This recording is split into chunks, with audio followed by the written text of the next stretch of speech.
प्रिय भक्तों, जब सीता जी का विवाह हुआ, जब सीता जी का स्वयंवर हुआ, तो देश विदेश से राजा जनक ने सभी राजाओं को बुलाया, निमंत्रण भेजा। लेकिन क्या कारण था कि अयोध्या में राजा दशरथ को या अयोध्या के किसी भी व्यक्ति को उस विवाह में निमंत्रण क्यों नहीं दिया गया? ये कोई आपसी बैर की बात नहीं थी, कोई मनमुटाव नहीं था, लेकिन एक ऐसी घटना थी जिसको जनक जी ने सोचा कि यदि ऐसा फिर से हुआ तो क्या होगा। तो आइए जानते हैं क्या थी वो घटना। एक बार राजा जनक के शासनकाल में एक व्यक्ति का विवाह हुआ। विवाह के बाद वह पहली बार सज धज कर अपनी ससुराल को जा रहा था। कुछ दूर जाने पर रास्ते में एक जगह उसको दलदल मिला। उसने थोड़ा पास जाकर देखा तो उसमें एक गाय फंसी हुई थी और फंसे फंसे वह मरने की दशा में जा पहुंची थी। उस व्यक्ति ने उसको देख तो लिया, उसके मन में आया भी कि गाय को बचाया जाए, परंतु दूसरे ही क्षण उसके मन में एक और विचार आया। उसने सोचा, ये गाय तो कुछ देर में मरने ही वाली है, अगर मैं इसको यहाँ से बाहर निकालने के लिए इस दलदल में घुसा तो मेरे कपड़े, मेरे जूते सब खराब हो जाएंगे और मैं अपनी ससुराल में पहली बार जा रहा हूँ तो ऐसी हालत में कैसे जा पाऊँगा। यह सोचकर वह गाय के ऊपर पैर रखकर आगे बढ़ गया और जैसे ही वह आगे बढ़ा, गाय ने जब उसे जाते हुए देखा तो उस व्यक्ति को ये श्राप दे दिया कि जिसके लिए तू जा रहा है तू उसे देख नहीं पाएगा, यदि तू उसे देखेगा भी तो तत्काल ही उसकी मृत्यु हो जाएगी। यह कहकर कुछ ही क्षण में गाय के प्राण पखेरु निकल गए। उस श्राप को सुनकर वह व्यक्ति दुविधा में फंस गया। उसे अपने किए पर बहुत पछतावा हो रहा था, परंतु अब कुछ नहीं हो सकता था। जो होना था वो हो गया था। गाय की भी मृत्यु हो गई थी और अब वह व्यक्ति उस गाय के शाप से मुक्त होने का विचार करने लगा। मन में वह बोझ लिए ससुराल पहुंच गया। वहां पहुंचकर वह दरवाजे के बाहर ही बैठ गया और ये विचार करने लगा कि अगर मेरी नज़र मेरी पत्नी पर पड़ गई तो क्या होगा।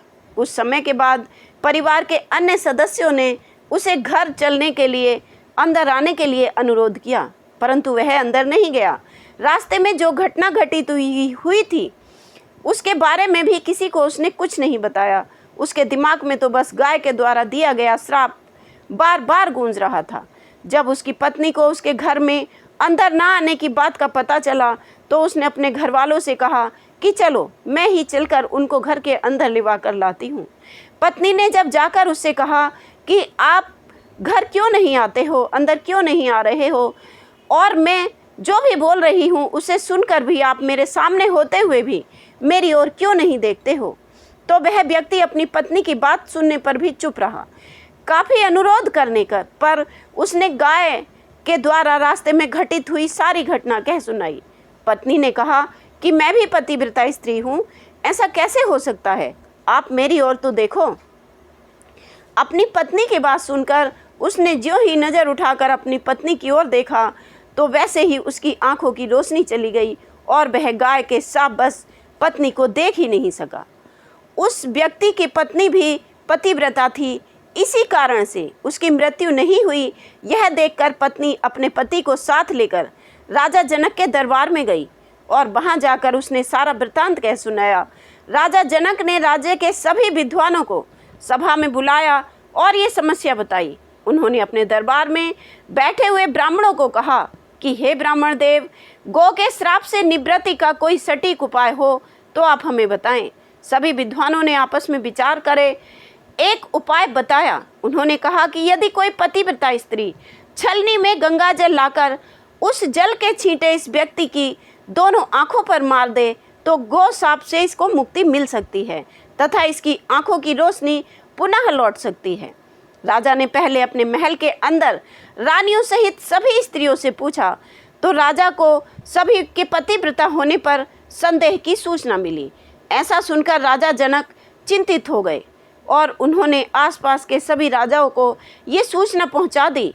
उन्होंने उन्हें संदेश में कहा कि उनके राज्य में यदि कोई पतिव्रता स्त्री है तो उसे ससम्मान राजा जनक के दरबार में भेज दिया जाए। जब यह सूचना अयोध्या के राजा दशरथ को मिली तो उन्होंने पहले अपनी सभी रानियों से पूछा। प्रत्येक रानी का यही उत्तर था कि राजमहल तो क्या, आप राज्य की किसी भी महिला, यहाँ तक कि झाड़ू लगाने वाली ही क्यों ना हो, उसे भी पतिव्रता ही पाएंगे। राजा दशरथ को इस समय अपने राज्य की महिलाओं पर आश्चर्य हुआ। उन्होंने अपने राज्य की सबसे निम्न माने जाने वाली सफाई करने वाली महिला को बुलाया। उस महिला से राजा दशरथ ने सम्मानपूर्वक पतिव्रता होने के बारे में पूछा तो उस महिला ने सुकृति में सिर हिला दिया। तब राजा ने यह दिखाने के लिए कि अयोध्या का राज्य सबसे उत्तम है, उस महिला को ही राज सम्मान के साथ जनकपुर को भेज दिया। राजा जनक ने उस महिला का पूर्ण राजसी ठाट बाट से स्वागत किया व सम्मान किया।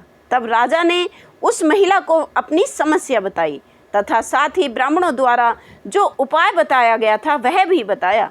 महिला ने राजा को उसके कार्य को करने की स्वीकृति दे दी।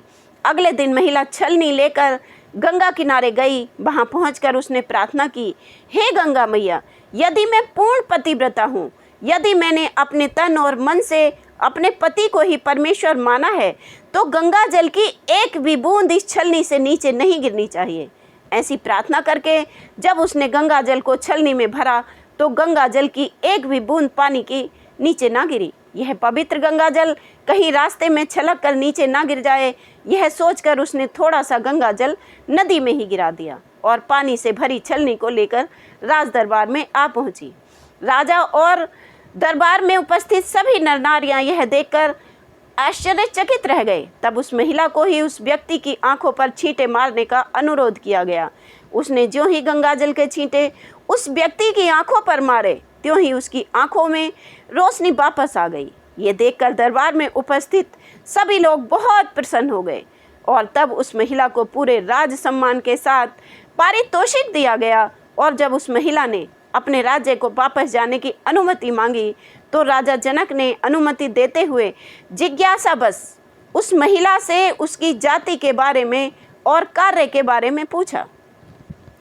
तब उस महिला द्वारा बताए जाने पर राजा और भी आश्चर्यचकित हो गए और यही कारण था कि सीता स्वयंवर के समय राजा ने सोचा कि जिस राज्य की सफाई करने वाली इतनी पतिव्रता हो तो उसका पति कितना शक्तिशाली होगा। यदि राजा दशरथ ने उसी प्रकार से किसी निम्न श्रेणी के व्यक्ति को स्वयंवर में भेज दिया और उसने धनुष संधान कर लिया तो क्या होगा? तो क्या राजकुमारी किसी निम्न श्रेणी के व्यक्ति को वर लेंगी? यह सोचकर मिथिला नरेश राजा जनक ने राजा दशरथ को निमंत्रण नहीं भेजा, किंतु विधाता की लेखनी को भला कोई आज तक टाल सका है? हुआ वही जो होना था। अयोध्या के राजकुमार वन में विचरण करते हुए अपने गुरु के साथ जनकपुर पहुंच ही गए तथा धनुष तोड़कर राजकुमार राम ने सुकुमारी सीता का वरण कर लिया। बोलो जय सिया राम की। तो प्रिय दोस्तों, कहानी आपको कैसी लगी कृपया कमेंट करके ज़रूर बताएं और वीडियो को लाइक सब्सक्राइब अवश्य कर लें। कमेंट में जय श्री राम जी की लिखना ना भूलें।